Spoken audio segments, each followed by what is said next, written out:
Malalaki na yun ang aking binhi na itatanim, mustasa. Ito, pwede ko na ilipat to para magkaroon tayo ng gulay. Tamang-tama, tag-ulan. At magtatanim ako ng mga gulay, pichay, mustasa, Chinese pichay. Ayan mga kaibigan, no? Malit lang ang aking garden. Ayan.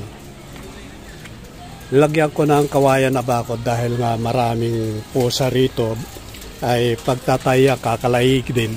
Kaya nilagyan ko ng bakod. Ito, bagong lipat ito. Ayan, medyo malalaki na yung dahon. Diyan ko itatanim sa loob ng aking bakuran yung mga mustasa at pechay dahil pwede na magtanim. Ayan o, nakapagtanim na ako. Ayan o. Ayan, magtatanim na tayo. Meron ako mga binhi na itatanim. Ito, na maglilipat na ako. Tamang-tama, kapag ganitong masama na ng panahon, umuulan na tuwing hapon. Kaya kailangan natin ng magtanim para mayroon tayong gugulayin.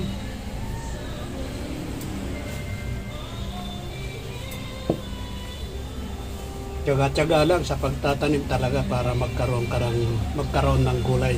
Mahal ngayon ang gulay mga kaibigan, kaya ito ang aking kunting garden at pinagtsatsagaan ko na linisin yung aking garden.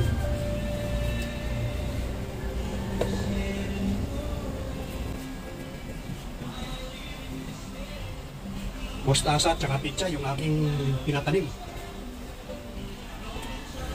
Tamang-tamang pagka meron ng 2 buwan, pwede na tayong maghani ng gulay.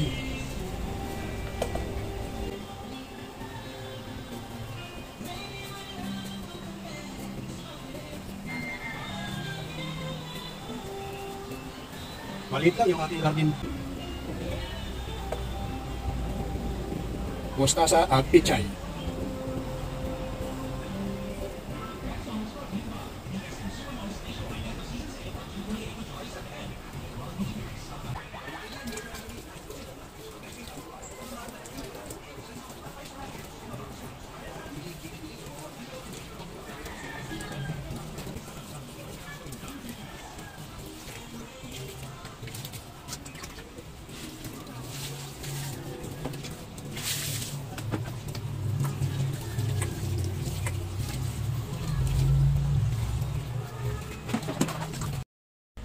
Yan na, oh.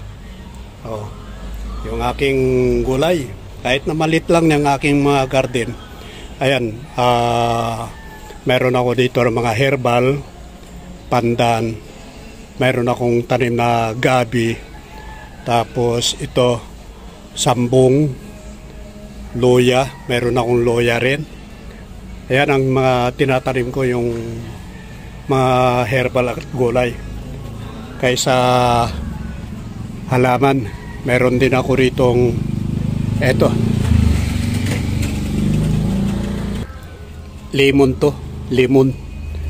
Tapos ito kalamansi. Ayan ang aking mga tanim. Meron ako ditong, ayan yung aking tanim na sambong tsaka tuba, yung aking mga tanim dito.